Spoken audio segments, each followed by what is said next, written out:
Hello, my name is Om Prakash Kumar. Yesterday we have done the solution of exercise 1.1. मतलब हम लोगों ने कल एक्सरसाइज 1.1 का सॉल्यूशन पूरा कर लिया था. Now today I am going to solve exercise 1.2 of chapter real number of class 9. Class 9 के एक्सरसाइज 1.2 का सॉल्यूशन अब हम स्टार्ट करते हैं. तो हमारा जो फर्स्ट क्वेश्चन है एक्सरसाइज 1.2 का वो क्या रहा है, स्टेट वेदर मतलब द फॉलोइंग स्टेटमेंट, मतलब कि कुछ लिखा हुआ है, आपको स्टेटमेंट दिया गया है और आपको बताना है कि वो स्टेटमेंट ट्रू है या फॉल्स है, मतलब सही है या गलत है, और उसको जस्टिफाई भी करना है उस आंसर को. तो बोल क्या कह रहा है कि every irrational number is a real number. तो आपको बताया गया है कि रियल नंबर के टाइप्स कितने होते हैं, दो होते हैं, रेशनल और इरेशनल. और इसमें ये बोला क्या जा रहा है कि इरेशनल जो होता है जितने भी वो रियल नंबर होते हैं कि नहीं, तो हम बोलेंगे बिल्कुल होते हैं, ये ट्रू होगा. इन दैट केस अगर यहाँ रेशनल नंबर भी होता है तो भी हमारे यहाँ क्या हो जाएगा, ट्रू हो जाएगा, ये याद रखिएगा. अब क्या कह रहा है यहाँ पर, every point on the number line, जितने भी नंबर लाइन पर पॉइंट शो किए जाते हैं वो रूट एम को क्या होते हैं, फॉर्म पर लिखे जाते हैं. तो अब जरा ध्यान से सुनिए, रूट एम के जगह पर हम कोई वैल्यू लेते हैं 2 एक बार, और एक बार लेते हैं 9, एक बार लेते हैं 4, और एक बार लेते हैं हम लोग क्या, रूट 6. तो हम देखते हैं कि रूट 9 का जो वैल्यू होता है वो 3 होता है, जो कि रूट 4 का वैल्यू क्या होता है, हमारा 2 होता है. और यहाँ पर रूट 2 का वैल्यू 1.414 और रूट 6 का भी समथिंग हो जाएगा वैल्यू पॉइंट में ही. तो अब हम यहाँ देख सकते हैं कि ये दोनों नंबर जो हमारा होगा वो नेचुरल नंबर नहीं है, और ये जो हमारा नंबर है ये हमारा क्या है, नेचुरल नंबर है. तो हम बोल सकते हैं कि ये जो स्टेटमेंट दिया गया वो है बिल्कुल ही गलत, यानी कि ये जो हमारा स्टेटमेंट हो जाएगा बिल्कुल ही गलत, यानी कि फॉल्स हो जाएगा. आई होप कि आपको इसका एक्सप्लेनेशन समझ में आया होगा. नेक्स्ट हमारा क्या कह रहा है कि जितने भी रियल नंबर होते हैं वो इरेशनल नंबर होते हैं. तो ये बिल्कुल ही गलत है, क्योंकि जितने भी रियल नंबर है वो दो टाइप के होते हैं, एक रेशनल और दूसरा इरेशनल. और यहाँ पर सिर्फ किसकी बात हो रहा है, इरेशनल का. रेशनल का तो बात ही नहीं हो रहा है, तो इसीलिए ये स्टेटमेंट भी हमारा क्या हो जाएगा, फॉल्स हो जाएगा. आई होप कि फर्स्ट के सोल्यूशन में आपको किसी भी प्रकार का प्रॉब्लम नहीं होगा. जल्दी से इसका स्क्रीनशॉट लीजिए. अगर इससे रिलेटेड कुछ भी डाउट हो तो आप हमें कमेंट बॉक्स में पूछ सकते हैं.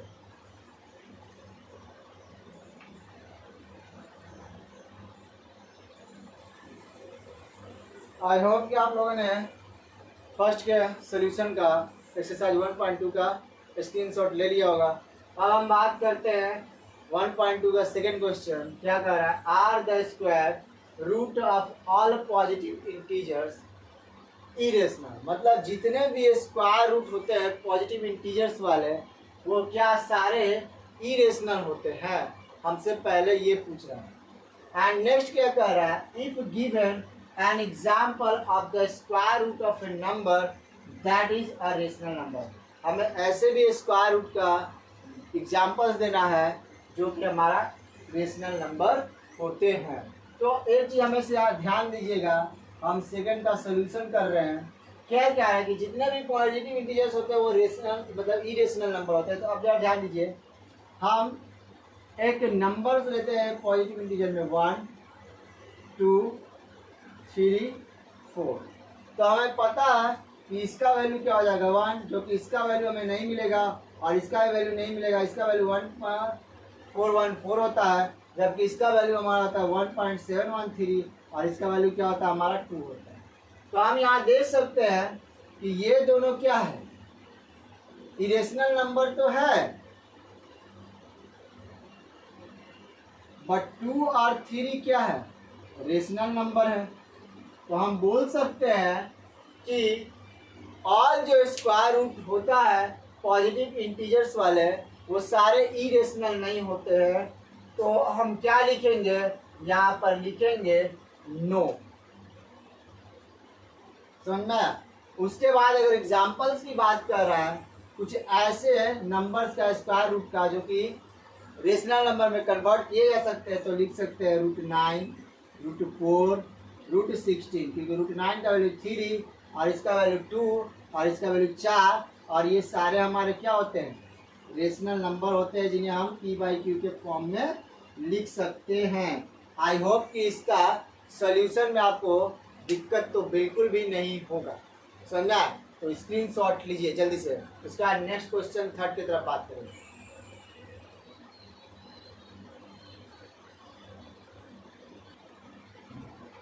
आई होप कि आपको फर्स्ट और सेकंड के सॉल्यूशन में कुछ प्रॉब्लम नहीं होगा। अब हम थर्ड क्वेश्चन की बात करते हैं, एक्सरसाइज 1.2 का।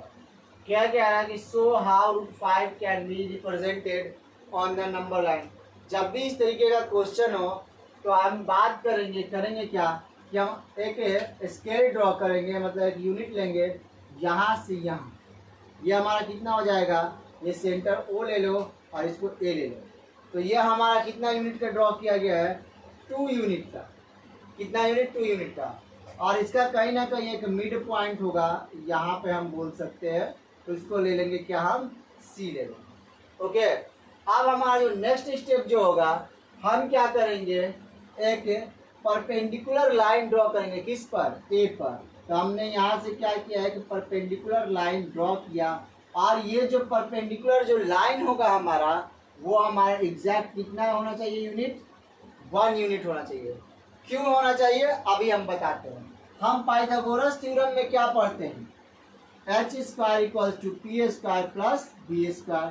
तो ये हमारा क्या हो जाएगा, परपेंडिकुलर बोल सकते हैं या बेस कर सकते हैं, क्योंकि हमारा जो थीटा यहाँ पर मेंशन है नहीं, तो चलिए इसको हम क्या लेते हैं, बेस लेते हैं। और ये क्या हो जाएगा, परपेंडिकुलर। तो 1² + 2² = क्या हो जाएगा, 1 का स्क्वायर 1, 2 का स्क्वायर 4, और ये रूट क्या हो जाएगा, 5।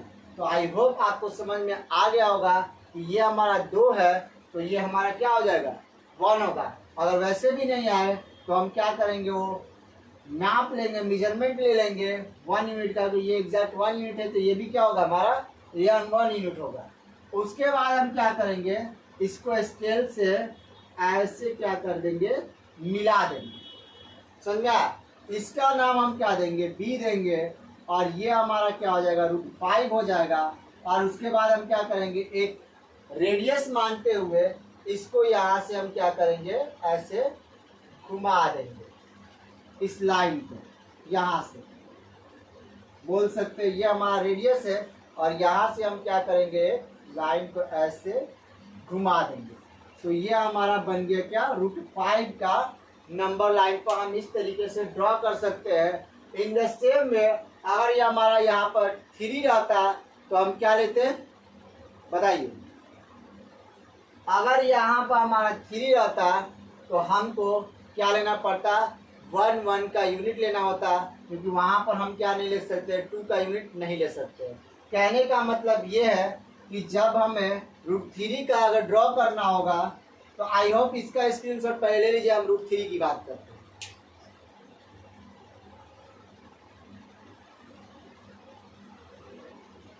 आई होप कि आप लोगों ने इसका स्क्रीनशॉट ले लिया होगा।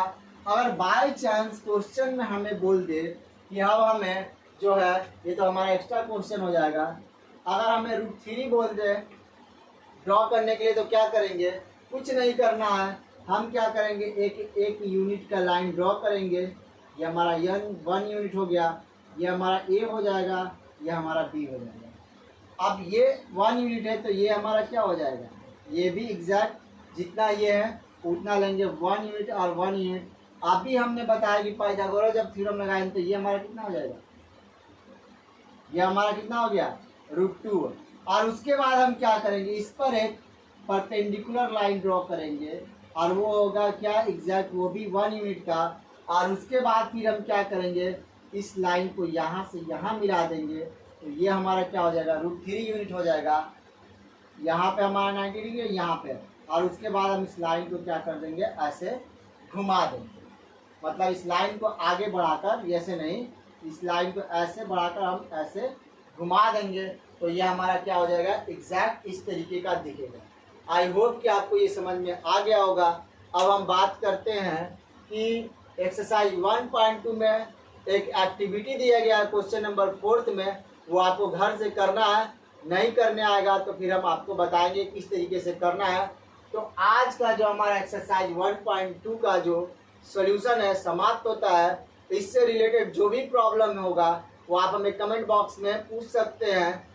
इसलिए अब हमारे चैनल को आप लाइक सब्सक्राइब करिए। Thank you.